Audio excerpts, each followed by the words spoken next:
అండి 2 రోజులుగా అటు వెళ్ళినప్పుడు గుడ్లు అంగడి తెరిచి ఉంటుందండి. మళ్ళీ నేను అటు గుడి నుంచి వచ్చేటప్పుడు మూసేసి ఉంటుంది. అంటే అది హోల్సేల్ అంగడండి. ఏదో 2, 3 అవర్స్ తెరిచి పెడతారు.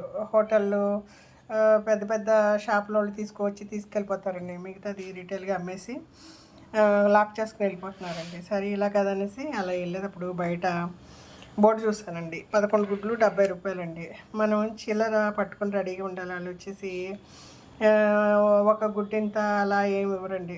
10 గుడ్లు ఇంత, 11 గుడ్లు అయితే రౌండ్ ఫిగర్ అండి.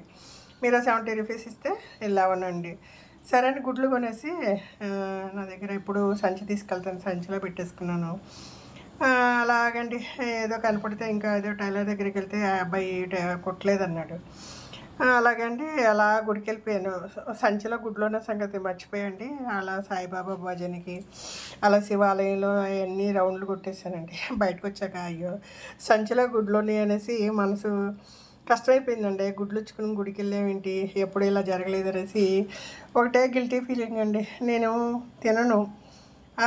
ప్లస్ వచ్చండి గుడ్లు నాన్ వెజో కాదో నాకు కూడా అర్థమవుదండి. ఏం ప్రాణిని చంపి చేపలు మాంసం అయితే మనకి అది తప్పండి. గుడ్లు నాన్ వెజో కాదో నాకు దీన్నేమి నేను నాకు అంతగా అర్థమవుదు. సరే ఏదో కవర్లో చుట్టేశాడు, నేను సంచిలో పెట్టేసుకున్నాను. సంచి అంటే వేరే పర్స్ లేదండి నా దగ్గర. ఆ సంచి ఇచ్చుకునే గుడి చుట్టూ తిరిగాను.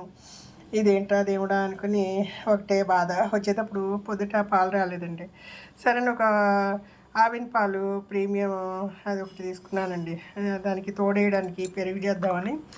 మా ఇంట్లో పెరుగు జిగురుగా వస్తుందండి. కొత్త పెరుగు అయితే తోడైతే బాగుంటుందని చిన్న పెరుగు ప్యాకెట్ ఒకటి కొన్నాను. ఎందుకంటే పాలు కొత్త పెరుగుతో తోడేస్తే అండి బాగుంటుందనేసి. పాలబ్బాయికి ఆ పాల ప్యాకెట్ కొని 50 రూపీస్ ఇచ్చాను. ఆవిడ 8 రూపాయలు చిల్లర ఇచ్చింది. చిల్లరిచ్చుకుని పెరుగు పాలు అక్కడ వదిలేసి వచ్చాను. సగం దూరం వచ్చి మళ్ళీ తిరిగి వెళ్ళాను. మనసులో లేదండి.